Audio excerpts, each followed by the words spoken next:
Still with the artwork on from last week. There we go. Good evening, ghouls and fiends. Welcome once again to another edition of the Ministry of Horror Live. That's right, kind of throwing this out on a impromptu live stream. Not going to be doing a watch party, not going to be staying on late, but I figured I need to record. I'm going to jump on and do a recording, but why not just set up and go live, see what happens. No advertising, no, no prior warning. We're going to do a live show. Just sort of figured, hey, let's just go for it. I hope everyone's well. Hope everyone has had a good week or so of horror. I can't actually remember. It partly doesn't feel that long ago because I reviewed Sinners on the last show, but it also feels like a really long time ago. Since I did the last show where, as I mentioned, we reviewed Sinners. That was also a live stream. That was on May 4th. Okay, no, it was recorded on the Friday. So almost 2 weeks ago. Okay. Slipping into the old schedule slightly, but that's not by design. That's purely just busyness, purely via circumstance.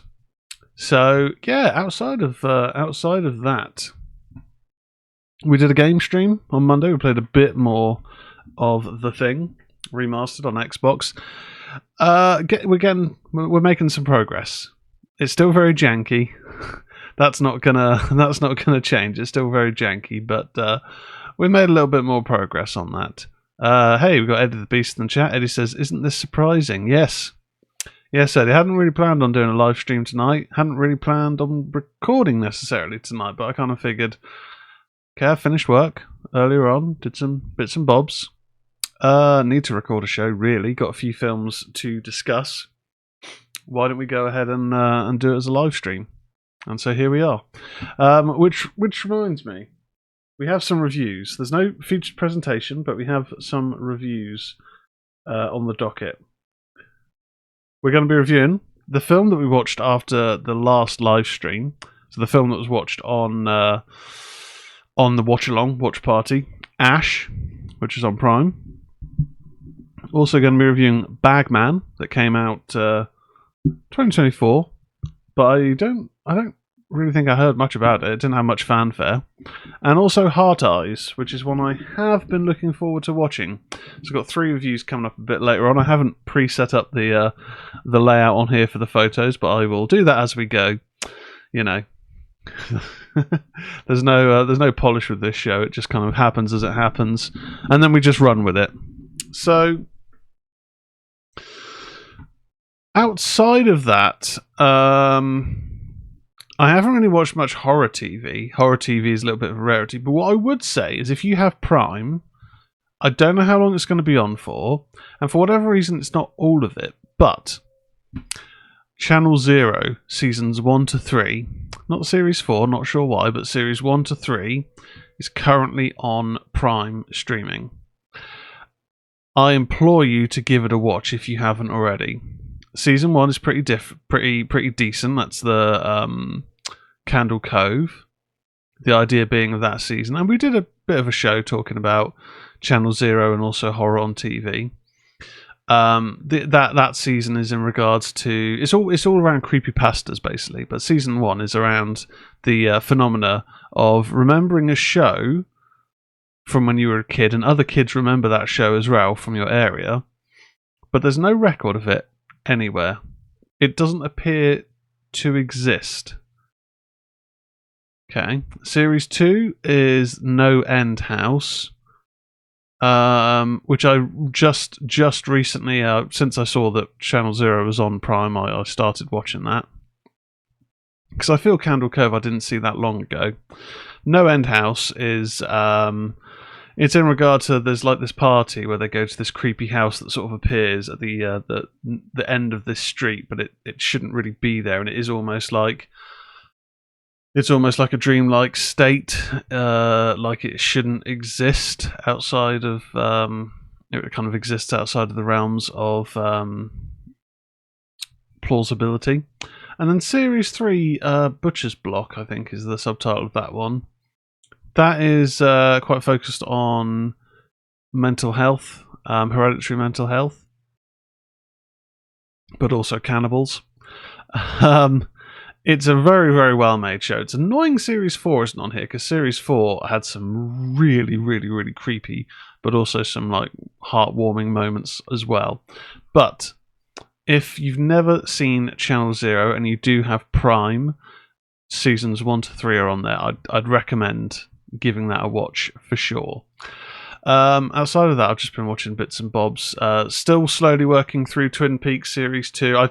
It's a rewatch, I should say. I've done Series 1 to 3 and Fire Walk with Me, but I'm enjoying it. I think when I finish it, I will give Fire Walk with Me a rewatch, because I can't remember too much about it, and I remember when I first saw it, like with most David Lynch things, my first thought was, what? I mean, I liked it. I don't know what the hell's going on.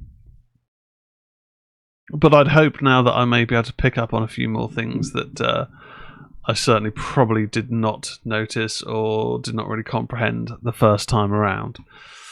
So that's kind of really that. Yeah, little bits of TV here and there, but otherwise standard.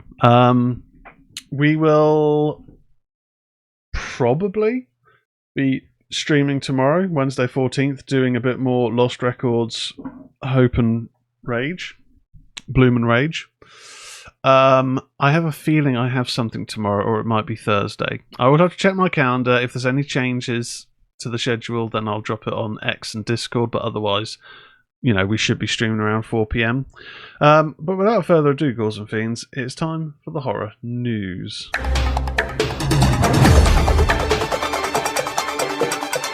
This is the news. You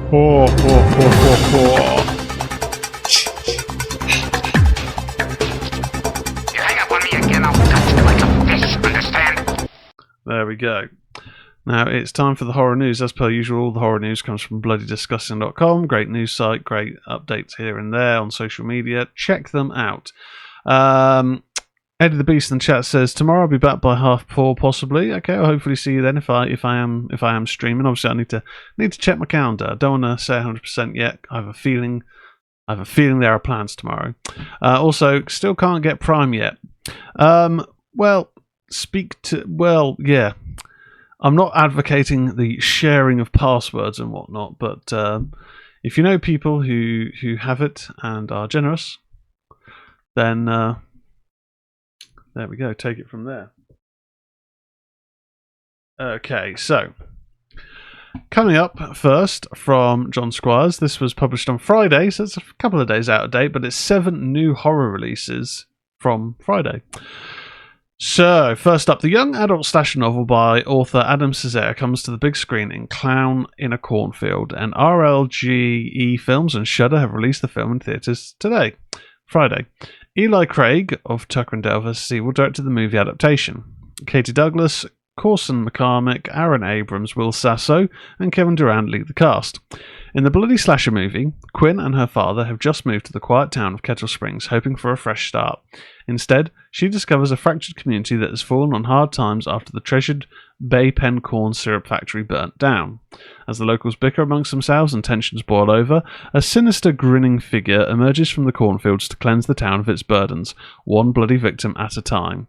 Welcome to Kettle Springs. The real fun starts when Frendo the Clown comes out to play. The Clown in the Cornfield movie is said to be a harrowing, savage, heart-pounding adaptation, with director Eli Craig recently promising an insanely fun action horror comedy. I like the director. I haven't really seen anything else they've done other than Tucker and Dale vs. Evil, but it's a decent film. It's a good fun film. Yeah, as mentioned before, I did get the Audible for this quite a while ago, when I was still paying for Audible. And I've only stopped because I just haven't listened to that many audiobooks recently. I'm still working my way through book 7 of the Dark Tower series. It's getting tragic. I think we're about 250 odd pages away from the end, and they're dropping like flies, and it's pretty sad. I did read ahead, and one particular death was quite upsetting. Yes. So I had picked this up a little while ago on Audible and listened to maybe an hour or so of it. yeah, it did feel very much like a young adult slasher, young adult horror book where the writing is just a bit more straight to the point, which isn't necessarily a bad thing, but you do lose some of that nuance. Now, I'm not necessarily saying that all young adult slasher is bad and it's only, it's only for a particular demographic. I mean, I imagine if I read a Goosebumps book now or Fear Street, then maybe I might think that is correct. But as formative years, it's decent, and so maybe if this had come out during my youth, I might have become a bit more closer attached to the series or to at least the first book. But yeah, I didn't. There's some elements of like gore in it, but it was just written in quite a pacey way. And pacey is good to an extent, but you also need to build the world a little bit. Maybe not to the full extent of Stephen King, because he can sometimes be a bit too full on with the world building. But also, you need to establish who these characters are. You need to kind of build up some understanding of them. And I've maybe I need to restart it, give it another crack. Wasn't that fussed with it, to be honest. Next up, after arriving in theatres earlier this month from IFC Films and Shudder, Norwegian body horror movie The Ugly Stepsister is now available at home. A twisted take on the tale of Cinderella, writer and director Emily Blichfeld's acclaimed movie is now streaming on Shudder. Shudder previews a biting satire and cinematically exhilarating directorial debut. The Ugly Stepsister is a timely examination of body image and beauty standards, identifying Emilia Blichfeld as one of the most exciting new international filmmaking voices. The Ugly Stepsister follows Elvira as she prepares to earn the prince's affection at any cost. In a kingdom where beauty is a brutal business, Elvira will compete with the beautiful and enchanting Agnes to become the belle of the ball. Okay, I reviewed this a little while ago, did a special episode when the embargo had lifted. It's a beautiful film. It's also quite disturbing in places, but great acting, brilliantly shot, exceptional score. Thoroughly enjoyed it. I'm pretty sure I gave it a 9 out of 10. Really good.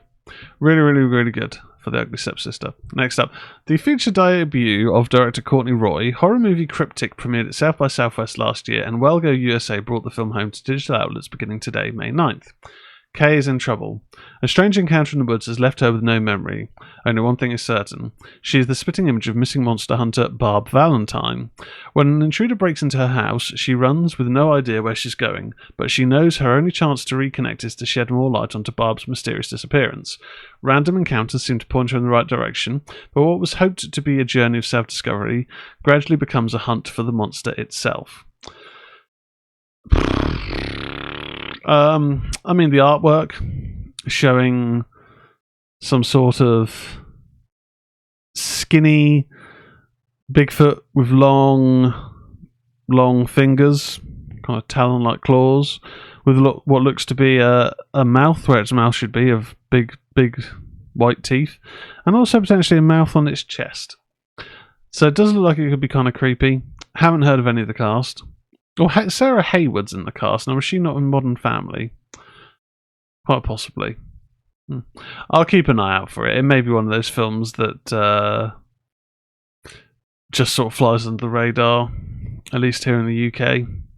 Next, the Babadook and Talk To Me producers, Causeway Films, have birthed a new Australian horror film with the Mogwai, now playing in limited theatres and also available on VOD. Sarah and Fergus, a hopeful young Aboriginal couple, give birth to their second baby, but what should be a joyous time of their lives becomes sinister when Sarah starts seeing a malevolent spirit she is convinced is trying to take her baby. Fergus, who can't see it but desperately wants to believe her, grows increasingly worried as she becomes more unbalanced. Is the child-stealing spirit real, or is she in fact the biggest threat to the safety of their family? Writer-director John Bell makes his feature debut on the film. Sherry Stebbins, Maine Wyatt, Tessa Rose, Clarence Ryan, Toby Leonard Moore, and Bella Heathcote star. So I like Talk To Me. Producer Talk To Me on board, like that. I don't know why I'm talking like Donald Trump. The Babadook. I do feel that at some point I need to give The Babadook a rewatch. It was a film I had a lot of hope for, a lot of hype. It certainly has some creepy moments. It's certainly a multi-layered film, certainly a metaphor as opposed to an outright tale of literal beings. So a psychological horror in many elements, which I like sometimes not. I just remember the particular ending annoyed me. And it's maybe a case if I need to give it a rewatch and see does that ending still annoy me, and if so, why? But it's still just a tainted name for me, and I don't know why. I think I remember watching it and being like, eh. But I also remember watching. I had the Blu-ray, and on the Blu-ray it had as one of the features the short film that led to the creation of the feature, and the short film's really creepy. It's much creepier than the film itself. So yeah, okay. Next, director Freddie McDonald makes his feature debut with the darkly comedic thriller Sue Torn. So Torn, SEW, which is open and limited theatrical release from Vertigo releasing today. In the film, Barbara Duggan, a mobile seamstress, gets tangled in her own thread after stealing a briefcase from a drug deal gone bad. In an escalating game of cat and mouse, her different choices lead to drastically different outcomes along the way. Callum Worthy, Kay Callan, Caroline Goodall, and John Lynch also star. Yeah, it doesn't necessarily seem horror-esque if it appears on a streamer. Maybe. I don't know. It doesn't. It sounds like it could be a fun film, but it doesn't jump straight out to me as a horror release to keep my eyes out for. Eddie the Beast in the chat says that was a mouthful, wasn't it? Well, yeah, some of these blurbs you just got to get through. Next, a sci-fi adventure movie that's said to be Spielbergian. Swedish film Watch the Skies has made headlines for using AI to dub the film in English, and it's now playing in select theatres. The film was opened in over 100 AMC theatres across the top 20 markets in the US, released by XYZ Films. Check your local listings to find a screening location near you.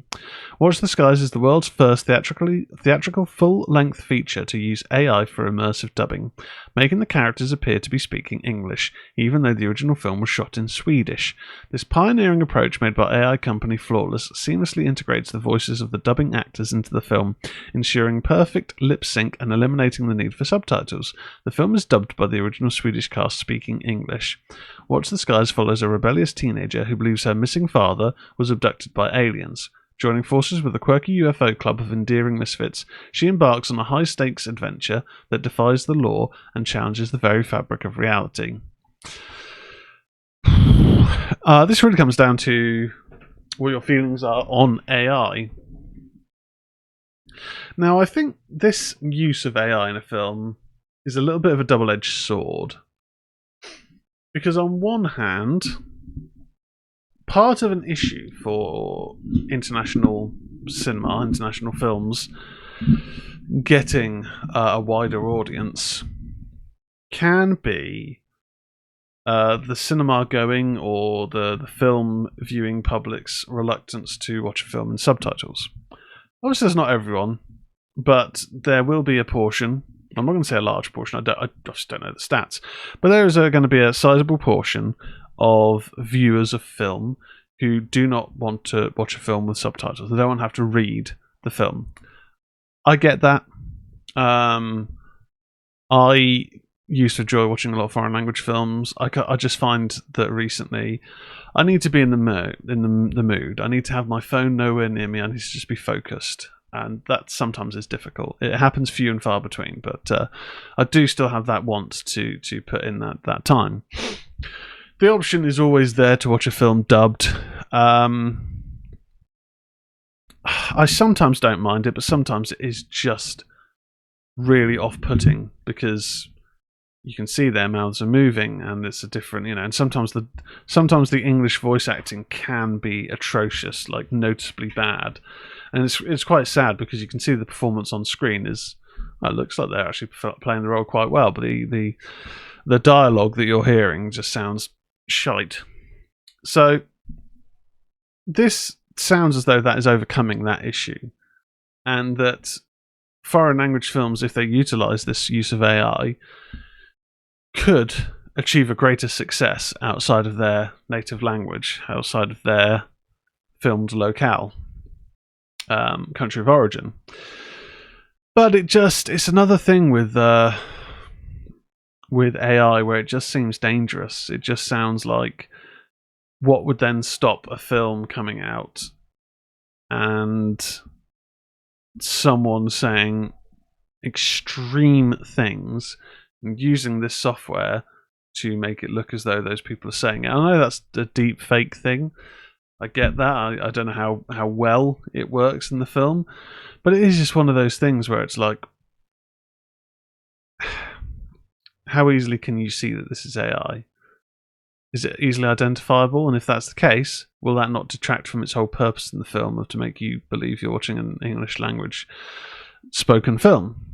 But at the same point, if it is indistinguishable, then if people were to be deepfaked to say really bad things, how would you know that that's the case? It's double-edged sword. I'm not entirely sure how I feel about that kind of use of AI in films.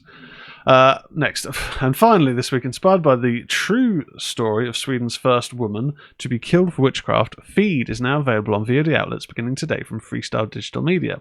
The Swedish language horror film is directed by Johannes Persson. When a murder turns into a myth and becomes a popular tourist attraction, influencers who try to ride the wave of ghost tourism to market various tourist destinations for clients, blurring the lines between history, horror, and commerce. A young medical student joins her influencer boyfriend on one of his marketing jobs after being hired to help an old family business to thrive.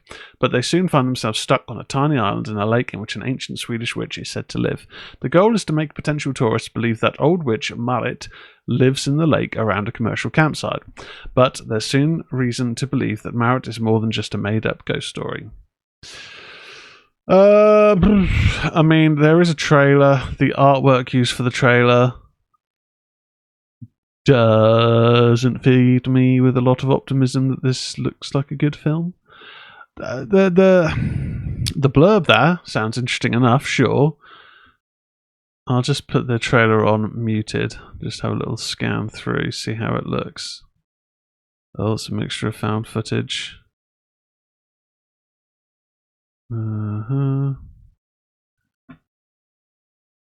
Yes, doesn't look that good. I am fine not to give that a watch, personally. Right, got plenty of news things up.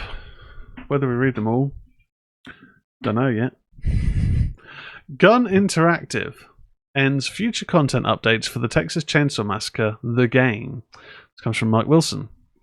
After what happened with Evil Dead the game and Friday the 13th the game, you had an inkling that something similar was going to eventually happen with the Texas Chainsaw Massacre. That has unfortunately come to pass, as Gun Interactive announced this morning that after this month's patch, the Texas Chainsaw Massacre has been fully realised and will not be receiving any further future content or support.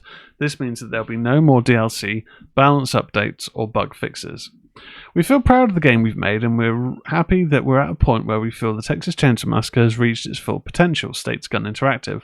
From the very beginning, we've always had a clear and concise vision for this game. We wanted to push the envelope on multiplayer asymmetrical horror, shed light on this iconic film to a newer generation, and place folks into the beautiful but macabre world of Muerto County, and we feel we have achieved that. The team states that despite future content updates no longer being developed, the game will still be playable and will not be delisted from storefronts. There will also be a few more patches to come that will transition the game towards peer-to-peer matchmaking. Our community team will continue to interact with our players as we continue to celebrate the Texas Chainsaw Massacre with all of you who love this game just as much as we do. As fans know, licensing has been an issue with the Texas Chainsaw Massacre from the beginning, with the team opting to develop original lore instead of adding content mainly based on the sequels. We did get the 2003 version Leatherface from Marcus Nispel's Texas Chainsaw Massacre remake, and Bill Moseley did join the game as family member Bones. Texas Chainsaw Massacre is out now on PC via Steam, Xbox One, Xbox Series, PS4, and PS5. Yeah, it's If you're new to the show, as a big horror fan, I do enjoy horror games. I think that these licensed properties would just interest me so much more if there was a a focus on single player. If it was a single player focused game with a decent narrative, 6 to 15 hours, 6 to 20 hours, game length, then all good. I'd be definitely interested. But 1v7 or 4v2, whatever it is, it just doesn't really interest me. As I said before, it's the sort of game that I think is great if you have that kind of group of gamer pals to jump in a lobby with. But when you're playing with randoms, and sometimes they're in a group and you're just the random there, or they're not, no one's using headsets, so it's like, what is even really the point? It just kind of takes the immersion away from it. I mean, it's a well-made game. Graphics are decent. The scares are pretty good. But then that's the same that can be said for Evil Dead. Friday the 13th didn't have good graphics, but it was quite fun. And also Dead by Daylight. But they're just not games that connect with me enough to replay them. I don't get the same hit that I did for a while when I was playing some Call of Duty. I had a good time playing some Call of Duty for a little while. I haven't played for a while because I uninstalled the game because it's like 250 gigabytes. It's ridiculously big. That's what she said. But I just don't play multiplayer very often, so not for me. Next up, Alien Earth sets August release date plus 10 images and plot details revealed. Alex DiVincenzo writes, Alien Earth will premiere 2 episodes on August 12th at 8 p.m. on FX and Hulu in the US and Disney Plus internationally. New episodes will follow weekly on Tuesdays at 8 p.m. through September 23rd. The news is accompanied by 10 episodic photos of the cast led by Sydney Chandler as Wendy. The ensemble also includes Timothy Oliphant as Kirsch, Alex Lawther as Hermit, Samuel Blanken as Boy Cavalier, Babu Cisse as Morrow, Adrian Edmondson as Atom Ines, David Rysdale as Arthur Sylvia, Essie Davis as Dame Sylvia, Lily Newmark as Nibs, Arena James as Curly, Adash Guvar as Slighty, and there's quite a few more. In the year 2120, 2 years prior to the events of Alien and 16 years after Alien Covenant, the Earth is governed by 5 corporations: Prodigy, Weyland-Yutani, Lynch, Dynamic, and Threshold. In this corporate era, cyborgs, humans with both biological and artificial parts, and synthetics, humanoid robots with artificial intelligence, exist alongside humans. But the game is changed when the Wunderkid founder and CEO of Prodigy Corporation unlocks a new technological advancement: hybrids. Humanoid robots infused with human consciousness. The first hybrid prototype, named Wendy, marks a new dawn in the race for immortality. After Weyland-Yutani's spaceship collides with Prodigy City, Wendy and the other hybrids encounter mysterious life forms more terrifying than anyone could have ever imagined. The 8-episode series is created by showrunner, writer, and executive producer Noah Hawley, who directs the first episode. Aaron director Ridley Scott also executive produces. Okay, so we've got a number of images of the various characters stood around in different locations. We've even got someone playing at Yutani. Interesting. There's Boy Cavalier. There's Hermit, who looks like some sort of soldier. Okay, no Adrian Edmondson is there. No images of the xenomorphs. Okay. So there's enough here that has me hyped. I remember when this was announced at the same sort of time as Romulus, and initially I was very much like, oh god, will this work? We haven't had a good Alien project in quite a while, and it's just, I was a bit burnt out by Covenant, and Prometheus didn't really have a xenomorph in it, and Prometheus has positives, but it's also got its negatives. It's not great. Covenant is much worse. But I really dug Romulus. I know not everyone enjoyed it. I know some people felt it was quite derivative and fan service heavy. I didn't mind those elements personally, so I really enjoyed it, other than one particular line. But the Alien Earth, the premise for that initially, I kind of thought, this sounds pretty wanky, to be honest, and it's a huge cast. It just didn't really sound that interesting. But the viral marketing for it, I've dug it. I've quite liked it.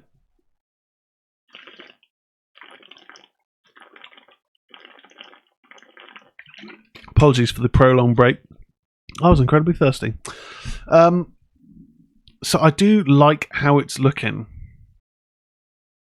I feel Prometheus and Covenant, in telling their story, which is meant to be a prequel to Alien, which is meant to lead into Alien, so far been a bit of a swing and a miss. It's not as if I dislike the whole David storyline. I don't necessarily mind that, but when we arrive in Alien, they have come across a derelict ship full of xenomorph eggs with a space jockey fossilized. He's had his chest exploded out, and he is fossilized, meaning he has been there for a very long time.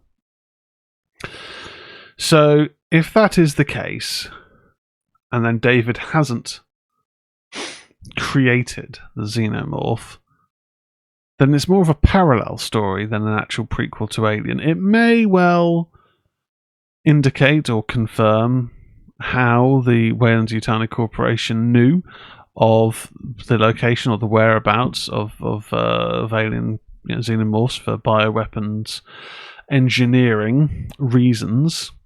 And that has sort of been established, I think, in Covenant, either in the actual film or in the promotional material of David sending comms back to Weyland-Yutani.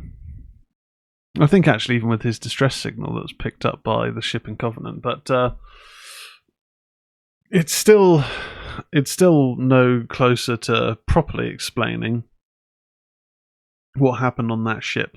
Obviously we know, but in terms of if we were telling that story, if we're doing a prequel leading up to the events of Alien, then you'd figure that ship would have to play some sort of role. So is what it is. But Alien Earth, I think there is potential. The initial blurb and the setting on Earth, I was like, really, how does this all work? But the TV spots, the social media spots, do have me interested, so I'm not going to jump to conclusions yet.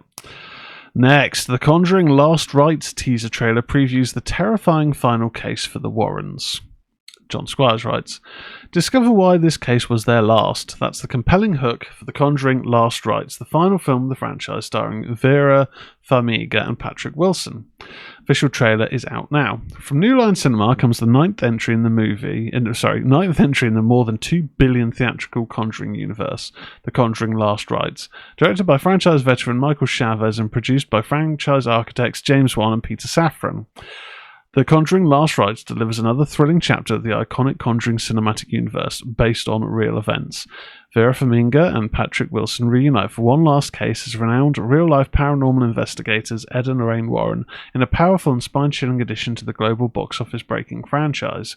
Farmiga and Wilson star alongside Mia Tomlinson and Ben Hardy, who portray Ed and Lorraine's daughter Judy Warren and her boyfriend Tony Sperrer, as well as Steve Colton returning as Father Gordon, Rebecca Calder, Elliot Cohen, Keela Lord Cassidy, Beau Gadsden, John Brotherton, and Shannon Cook.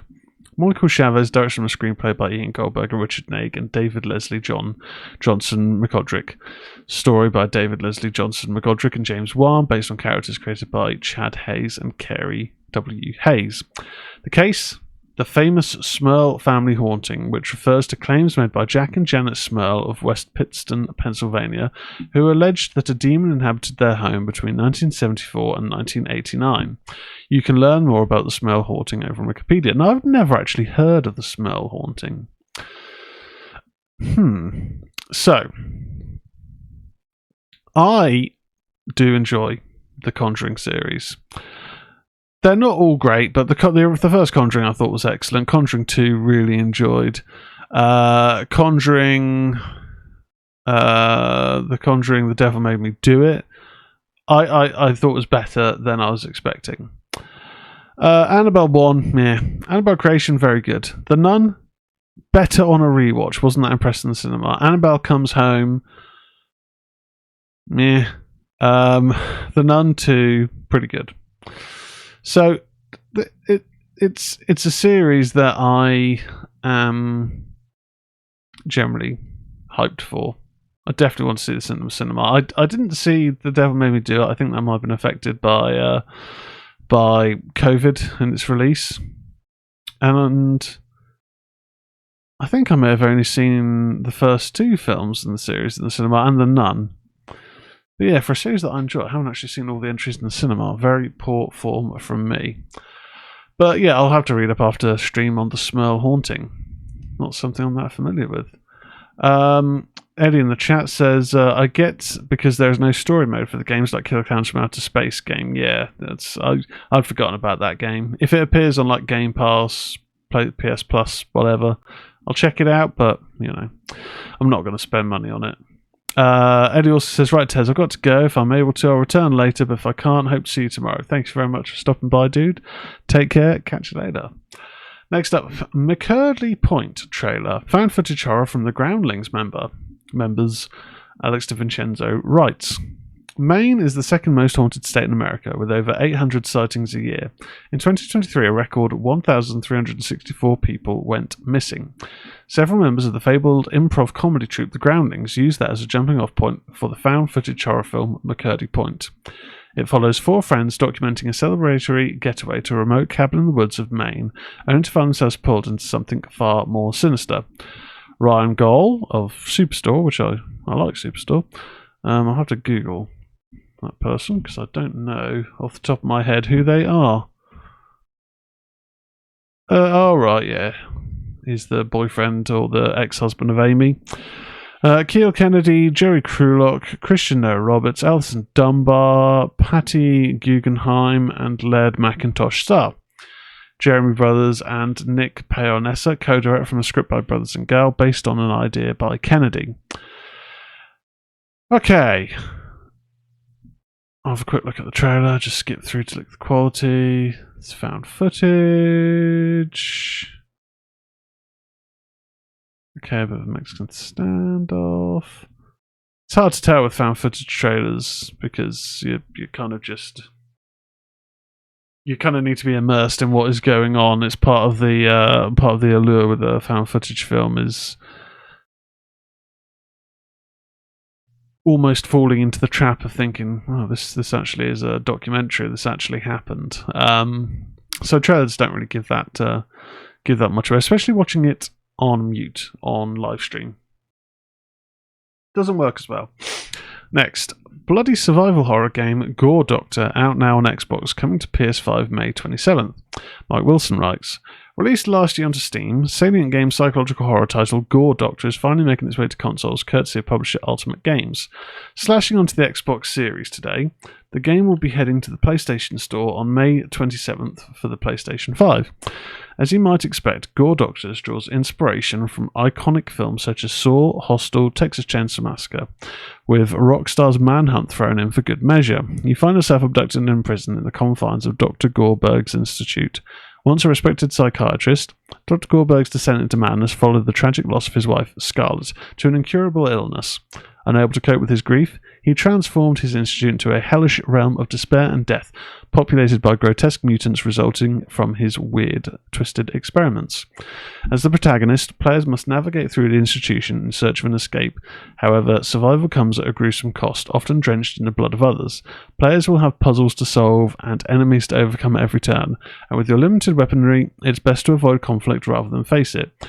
If you're the try before you buy type, you can also check out the demo for Gore Doctor on Steam. So, it sounds interesting enough. Having a look at it, it does look quite creepy. Graphics are a little bit hit and miss.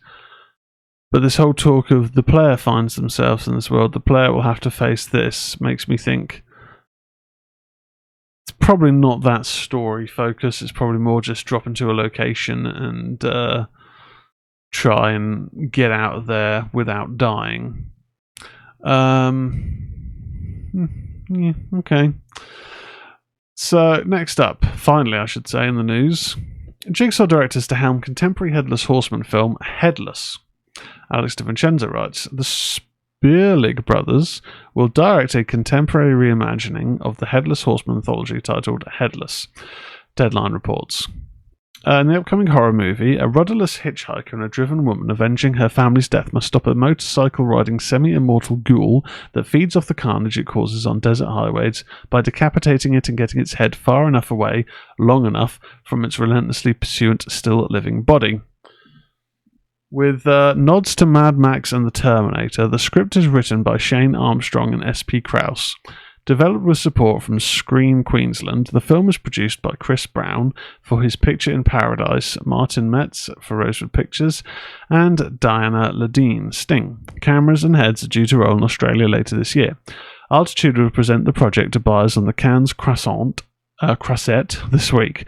Rialto has acquired distribution rights for Australia and New Zealand. The Headless Horseman has appeared in European folklore dating back to the Middle Ages. The myths have inspired a number of stories and culture around the world, most notably Washington Irving's The Legend of Sleepy Hollow. Okay. I'm not that familiar with the directors. I feel I have seen them. The Predestination, I'm sure I've seen. Daybreakers, I'm sure I have seen. But, Headless Horseman can work sometimes. Well, I mean, I say that. I've seen Sleepy Hollow and that's about it. I never watched the TV series, which I think might have just also been called Sleepy Hollow. But, it's a story that, if done well, can be entertaining. But it's not something that instantly jumps out to me as interesting. Anyway, Ghouls and Fiends, that is it for the horror news.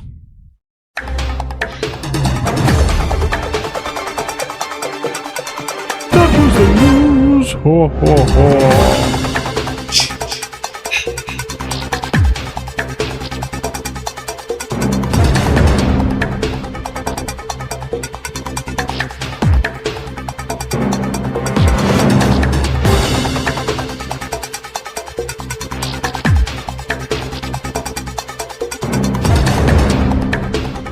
Sorry, my phone rang a moment ago.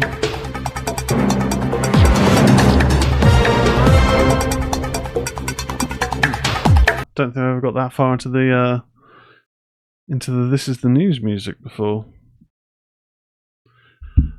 Sorry, got distracted. Anyway, now it's time for reviews.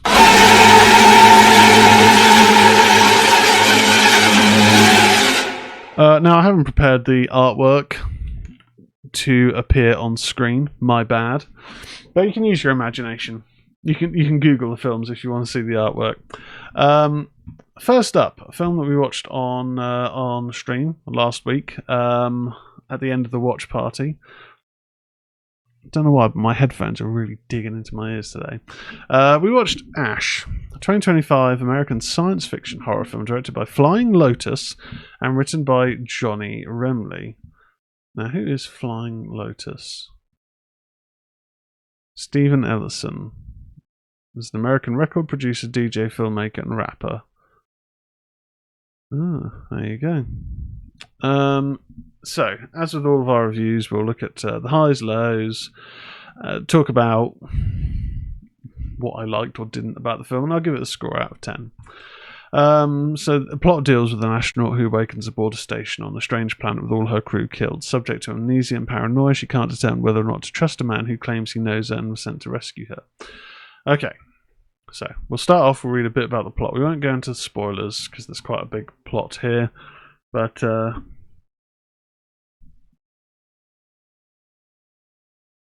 we'll have a little read.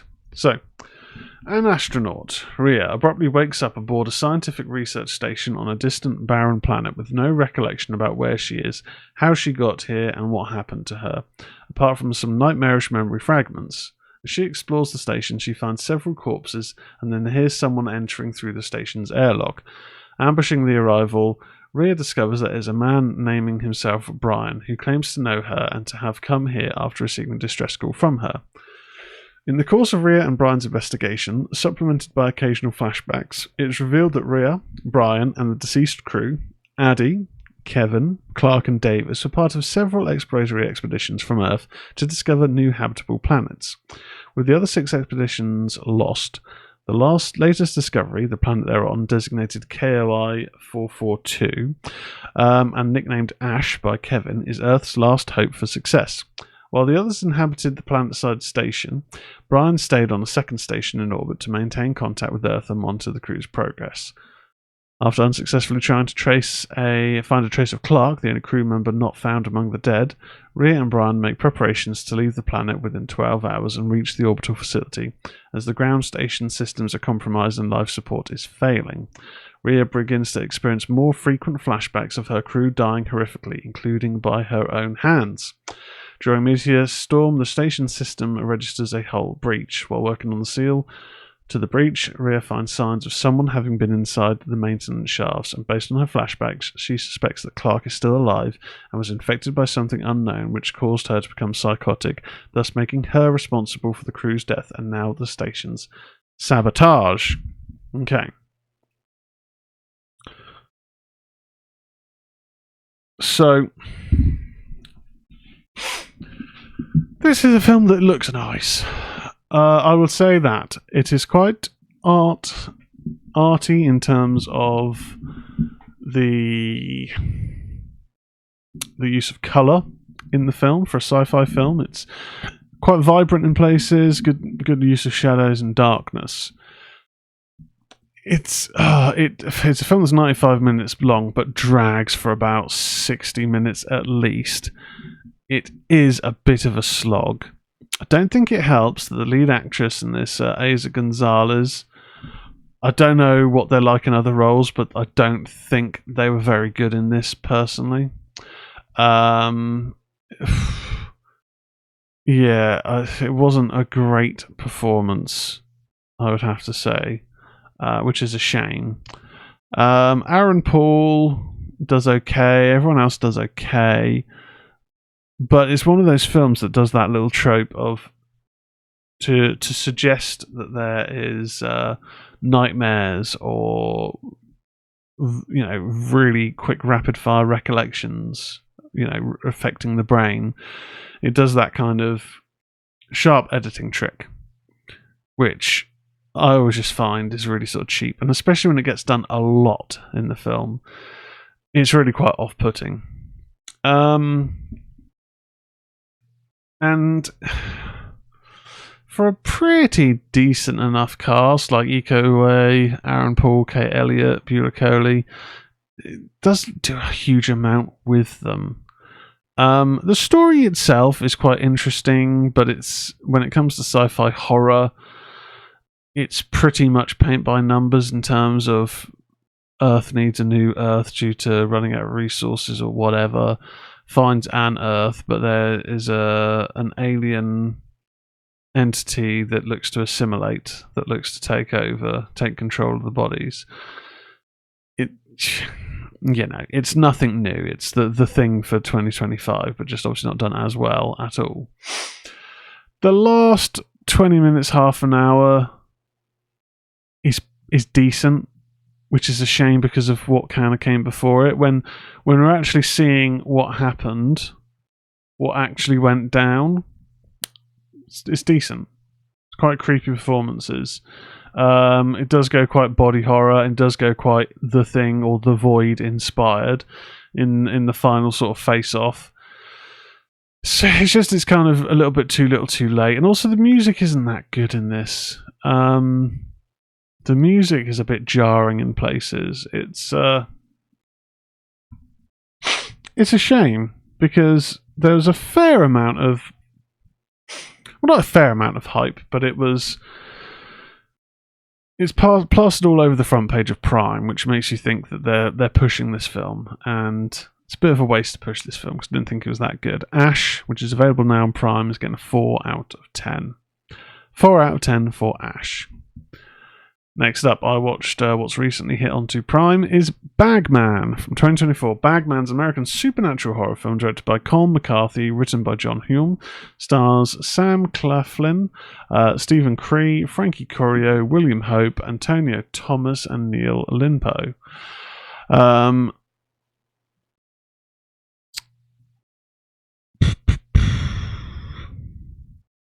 Oh, the lead actress in this was from Misfits. I wondered what I recognised her from. She's from the TV show from E4 Misfits. So, a family is ensnared in a nightmare as a malevolent mythical creature hunts them. For centuries and across cultures, parents have warned their children of the legendary Bagman, who snatches innocent children and stuffs them into his vile, rotting bag, never to be seen again. Patrick McKee narrowly escaped such an encounter as a boy, which left him with the lasting scars throughout his adulthood. Now, Patrick's childhood tormentor has returned, threatening the safety of his wife, Karina, and son, Jake. Okie dokie. So, this film is following that trope of an incident in the childhood revisits in adulthood. It's sort of like the tale of It. Something traumatic, a malevolent evil is haunting in It, a group of kids, in this one kid. But then appears later on as they're an adult. Now, this isn't following a story of hibernation and whatnot, but it does set up a mythology that this creature, the Bagman, when prompted or irked, it will go after a child. And it doesn't go after the bad kids, or if you're bad, then it will, go after you. No, it actually goes after the good, because it wants to take that goodness out of the world. For a start, it will cut a lock of your hair, because once it has a lock of your hair, it then knows where to find you at all times, and it will eventually hunt you down. And you could say, okay, well, if this thing is going to go after the kids, what's going to stop an adult punching him in the face, beating him down, killing it to defend their kid? It has this unique ability where it will grab them by the face, but in its hand or in its grip or something, it secretes this enzyme which basically has paralyzing properties.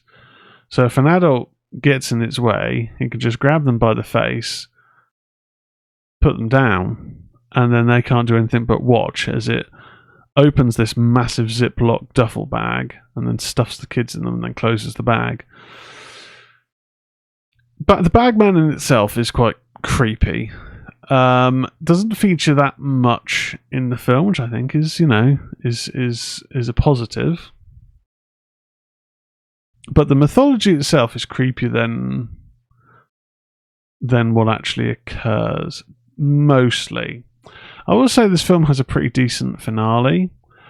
I don't think Sam Claflin, who played Philip Swift in Pirates of the Caribbean on Stranger Tides, I don't think he's brilliant as our leading man, this Patrick McKee. He does a decent enough job. I don't think enough was made of his incident with Bagman as a child. I think you could have created more fear there through showing those moments or showing that terror. You get a brief glimpse of something that happened 20 odd years ago at the very start of the film. We get these odd bits of flashbacks, but if anything, the It films, the It adaptation showed us is that these interactions are far more terrifying when the protagonist being pursued is a kid.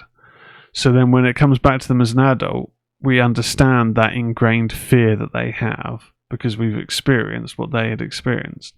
Now in this, it was more the tales.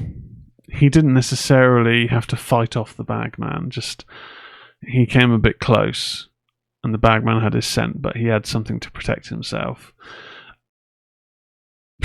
There's good callbacks in this later on, but I do feel that they could have created more of a creeping dread earlier on in the film. When we do start to see more of the pursuit of the Bagman, yes, it is quite creepy. The idea of someone stuffing a person into a bag, it's pretty horrifying. And as things start to transpire in the final act, we do get some quite creepy visuals. The film does leave itself open for the potential for a sequel, but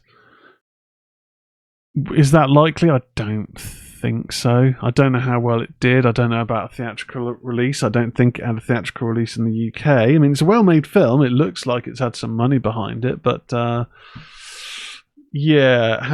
it performed, I'm not entirely sure. But as I say, it is well made. It does have some creepy visuals in it.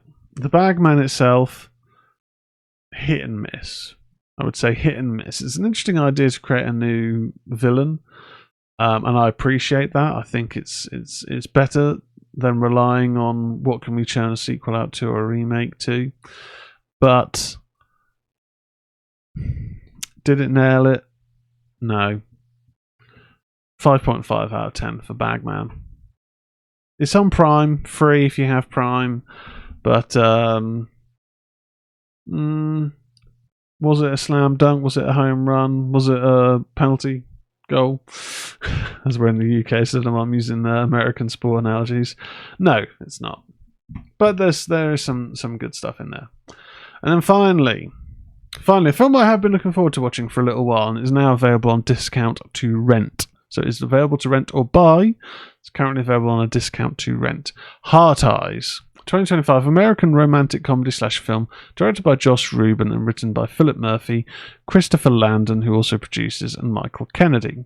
The film stars Olivia Holt and Mason Gooding as a pair of co-workers who are mistaken as a couple of serial killers. Mistaken as a couple by a serial killer. Gigi Zimbardo, Michaela Watkins, Devon Sawyer, Yosan Ann, and Jordana Brewster also star. Okay, for the past few years, a serial killer known as Heart Eyes has moved from different cities in the United States, killing multiple couples on Valentine's Day. In the present year, Heart Eyes moves to Seattle and murders two couples, one at a winery and another at a spa. A wedding ring engraved with the initials JS is found at the winery. Anna McCabe, a pitch designer for a jewelry company who has recently broken up with her boyfriend Colin, is ridiculed for a commercial she wrote involving doomed couples, seen as offensive in light of the recent murders. Allie's boss, Crystal, orders her to work with consulting advertiser Jay Simmons, whom Allie had encountered at a coffee shop earlier. Jay suggests they have dinner that night to gain inspiration, and Allie's encouraging friend Monica helps her pick an outfit. Allie and Jay meet at the restaurant, but Allie grows hostile as they question each other's views on love. An offended Jay leaves and Allie follows, kissing him as she sees Colin approaching with a new girlfriend, Sienna.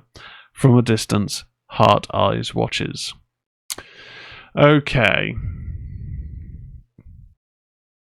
So, I'd been quite hyped to watch this. I thought, okay, a new slasher, great. Josh Rubin's directing. I like Josh Rubin's. Big fan of the early college humor videos on YouTube, which I know is now Dropout, which is behind a paywall, which I get for their business, but I don't like it enough to pay. Should say if you like this content, we're on Patreon, patreon.com/Ministry of Horror. Or you can donate via Twitch on the donate button. So I know that's a weird viewpoint to have. So I'm very thirsty. So I like him. I also like what was this film's called? There was Werewolves Within. I enjoyed that. And also, what was the one before it? Scare Me. Scare Me was better than I thought it would be, because I remember the trailers for it didn't really look all that good. So, promise there. Olivia Holt I'm not familiar with, but Mason Gooding I know from Scream 5 and 6. But I'd heard mixed things on this. I'd heard some people going, yeah, it's not quite it. It's alright, it's not quite it. But the kills are good. And yeah, the kills are good. It's not quite it. It's got a good cast. Okay, so the whole idea of this killer hunting couples on Valentine's Day is quite interesting, and it's establishing that this is a bit of an epidemic. It's kind of like the new Halloween, but we're establishing in the world that this isn't just happening in one town, but it is something which can happen anywhere. And, you know, couples beware on Valentine's Day about PDA. But we have no idea who Heart Eyes is. We know Heart Eyes can be quite vicious, killing with a crossbow, also using like a grape grinder thing to cause a woman to explode. It's a pretty visceral death. We've got Devon Sawyer in here and Jordana Brewster, who I think both were in Idle Hands. Was she in Idle Hands? No, she was in The Faculty. He was in Idle Hands and Final Destination. So they've both had their hands in horror at different stages. But does this then equal a decent film? It's okay, but I would say the thing that really stuck out for me is it's a comedy horror, or romantic comedy slasher, to be specific, where the comedy doesn't necessarily land. And I don't think it's a case of the performances. I thought the performances in itself were pretty good. No one's bad in this. The dialogue in places, yeah, okay. But it's going for that comedic horror route without really having any moments that are that funny or amusing or humorous or any other, adjective you want to use. The story moves at a decent pace. We get some nice twists and turns. I'm surprised there's no time travel or whatnot with Christopher Landon involved. But it doesn't go down any of those routes. But the twists as they come, I guess, are interesting enough. There's a particular moment with projectile vomiting that was just a little bit cheesy. It was a little bit over the top. I think it could have worked if it was a little bit more subtle. Whether that's a decision from director Josh Rubin, I'm not sure. I mean, I don't want to. I like Josh Rubin. I like his output, so I don't want to be like, well, that was a crap decision from him. But I think that there's enough good things working for this where if it does well and it gets a sequel, I'll be interested to watch it.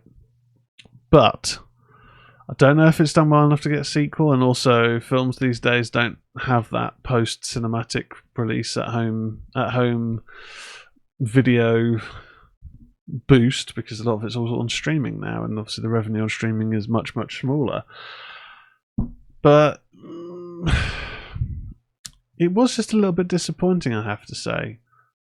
The Heart Eyes mask is pretty cool, and when the eyes light up for like night vision, that's a nice touch. It's quite neat. And as I said, the kills are decent. The kills are quite gory. A couple of moments you do sort of go, oh shit.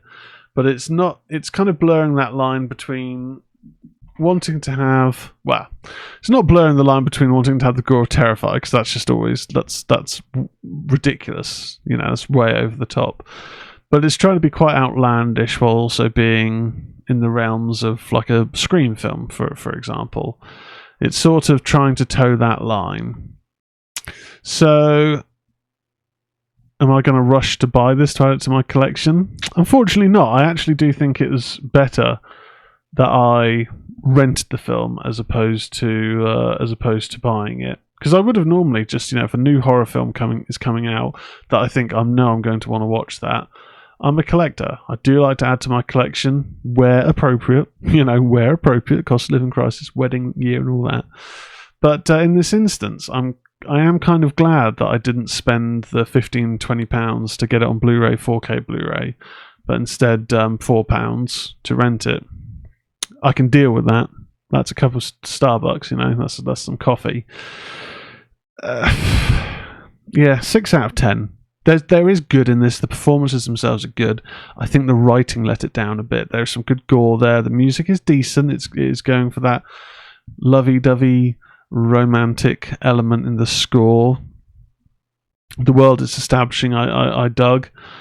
I just think it was the writing for me. It was the script that I think let this down just a little bit.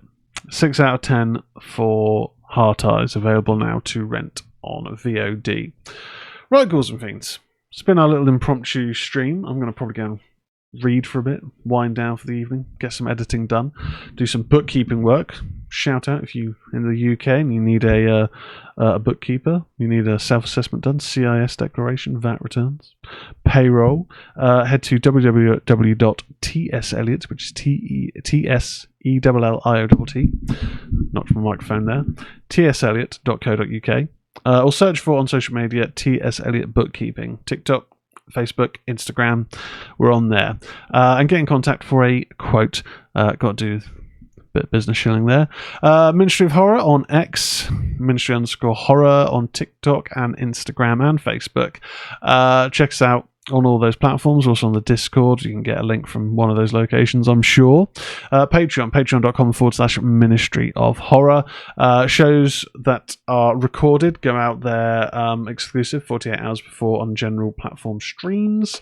We also have a bonus show, which we will be doing a third episode live. We've done the first two, which are available on there, of 90 Slay Fiancé, where me and my fiancée Victoria look at films that she's never seen before to get her insight. And there we go. That's it for another edition of the Ministry of Horror. I'll catch you later. Goodbye.